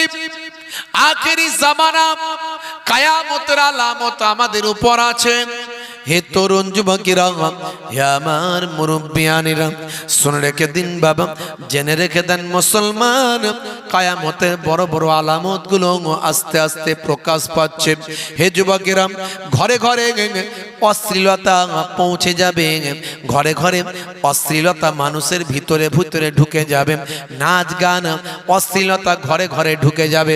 আজকে দেখুন তো, এই মোবাইলটার মাধ্যমে ঘরে ঘরে তো দূরের কথা, প্রত্যেকটা মানুষের পকেটে পকেটে গান বাজনা অশ্লীলতা ঢুকে পড়েছে। 1450 বছর আগে আল্লাহর নবীর কথাটা মিলে গিয়েছে। তবে আপনি মোবাইলটা যদি ভালো করে ব্যবহার করেন, এই মোবাইলটাই আপনাকে টানতে টানতে জাহান্নামার জান্নাতের দরজার দিকে নিয়ে যাবে। এই মোবাইলটা আমার খুলবেন, তাফসীরের কিতাব পাবেন, কোরআন মাজিদ পাবেন, হাদিসের কিতাব পাবেন, সিয়াসিত্তা হাদিস সহ আরো অনেক হাদিস পাবেন, অনেক মাসালার কিতাব পাবেন। এই মোবাইলটা থেকে অনেক ভালো ভালো জিনিস পাবেন। আবার এই মোবাইলটা যদি অন্য কোনো যুবকের খোলা হয়, সেই মোবাইলের ভিতরে গান বাজনা, অশ্লীলতা, অশ্লীল ভিডিও, অশ্লীল ছবি, নায়ক গায়ক, সিনেমা, ভাই আমার বিভিন্ন রকম গান বাজনা, ভাই আমার লুডু তাস থেকে শুরু করে ভাই আমার free fire, PUBG, online game, এই সমস্ত জিনিসগুলো পাওয়া যাবে। তাই মোবাইলটা যদি ভালো কাজে ব্যবহার করেন, এই মোবাইলটা টানতে টানতে জান্নাতের দরজায় নিয়ে যাবে। এই মোবাইলের মাধ্যমে গান বাজনা, অশ্লীলতা পকেটে পকেটে, এগুলো কিয়ামতের আলামত। হে তরুণ যুবকেরা, অর্ধলঙ্গ নারী বাজারে বাজারে, মার্কেটে মার্কেটে, ময়দানে ময়দানে মঞ্চ করে অর্ধলঙ্গ নারী সেখানে হাজির হবে। সেই অর্ধলঙ্গ নারীকে দেখার জন্য, তার নাচ গান অশ্লীলতা দেখার জন্য হাজার হাজার মানুষ সেখানে ভিড় করবেন। মানুষ জায়গা পাবে না। একবার ভেবে দেখুন ভাই আমার দোস্ত আমার, মাঝে মাঝে আপনাদের এলাকাতেও এরকম মঞ্চ তৈরি হয়। 1450 বছর আগে আমার নবী জানিয়ে দিয়েছেন কিয়ামতের আলামত এইগুলো সব মিলতে শুরু করেছে। হে তরুণ যুবকেরা, মসজিদগুলো বড় বড় হবে, কিন্তু নামাজীদের অভাবে বিরান হয়ে যাবে। এটা হলো কিয়ামতের আলামত, এটাও মিলে গিয়েছে। হে তরুণ যুবকেরা, হে আমার মুরব্বিয়ানেরা, শুনে রেখে দিন বেলা করেছিলাম। আমি নিজেও সুপ্রিম কোর্টে মামলা করেছিলাম, ইন্টারনেটে ভাইরাল হয়েছে, আপনারা দেখবেন। ভাইরা আমার, আমরা এই সন্দেশখালীর খবর জানতে পারলাম, কম বেশি 5000 মানুষের একটা লিস্ট বেরিয়েছে। 18খানা বুথ আছে, তার মধ্যে 9খানা মুসলিম বুথ। এই 9খানা মুসলিম সংখ্যালঘু বুথ, সেই 9খানা বুথের কম বেশি প্রায় 5000 মানুষকে তাদের নামের পাশে লিখে দেওয়া হয়েছে নট ইন্ডিয়ান সিটিজেন। অনেক এরকম শত শত মানুষকে যারা জীবিত, তাদের নামের পাশে লেখা হয়েছে ডেথ, মারা গেছে।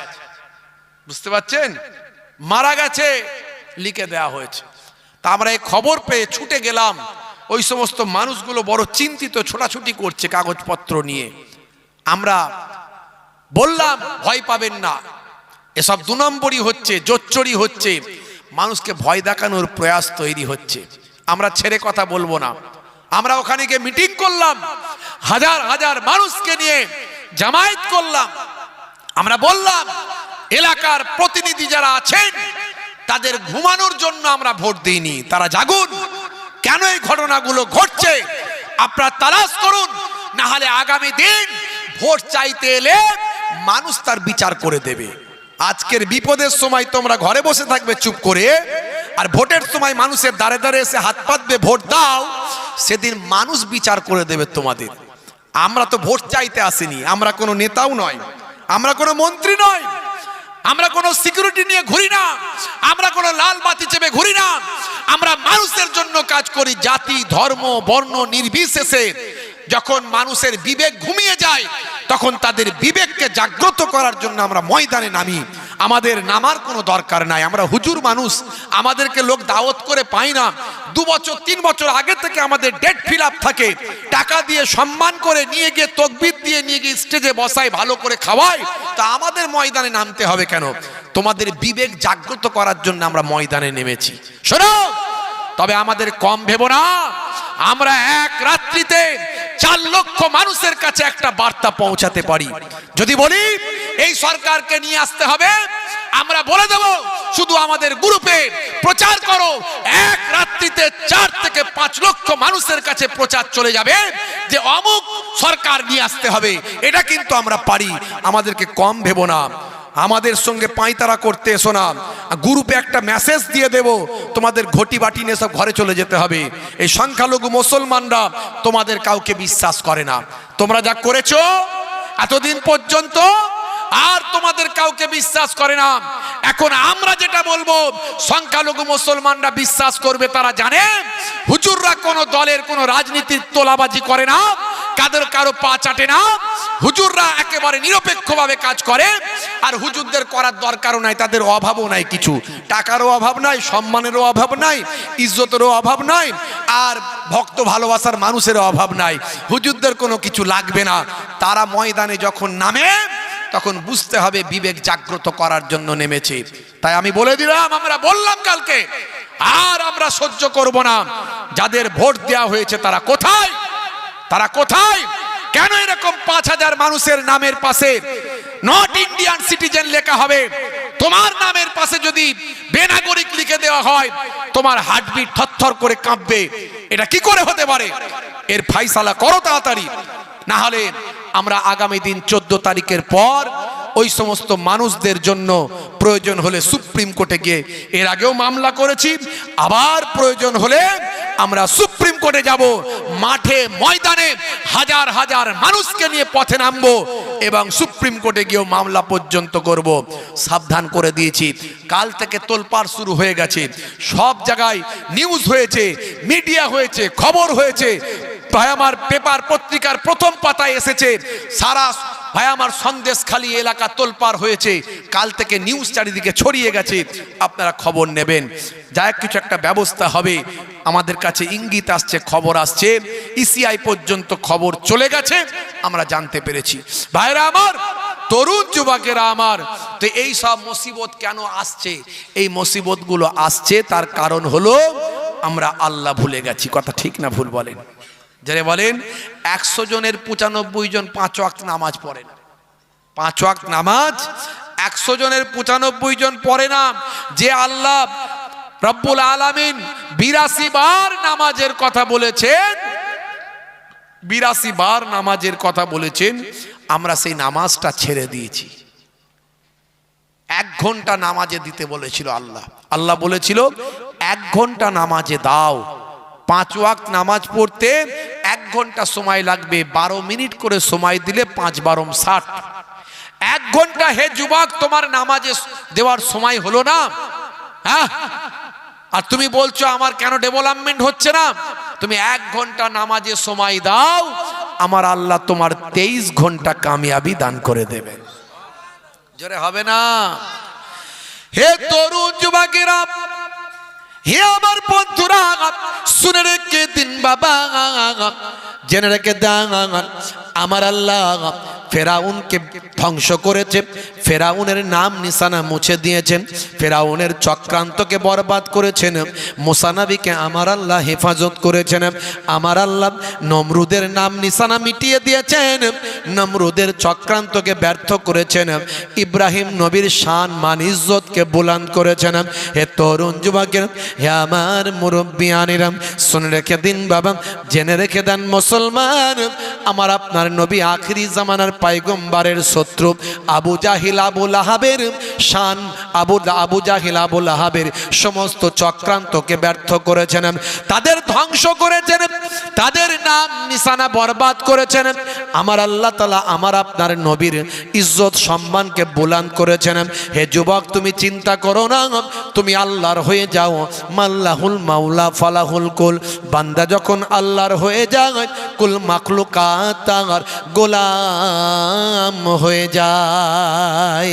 মান কানা লিল্লাহি কানা আল্লাহু লাহু, যে বান্দা আল্লাহর হয়ে যায় স্বয়ং আল্লাহ তার হয়ে যান। হে যুবক, তুমি মনে করো না তুমি দুর্বল, হে যুবক তুমি মনে করো না তুমি ছোট, হে যুবক তুমি মনে করো না তুমি ক্ষুদ্র, হে যুবক তুমি মনে করো না তুমি স্বল্প, হে যুবক তুমি মনে করো না তুমি দুর্বল। না না না, তোমার সঙ্গে যদি আল্লাহর শক্তি থাকে, পৃথিবীর সব শক্তি তোমার পায়ের তলায় গড়াগড়ি খাবে। জোরে হবে না? আর জোরে হবে না?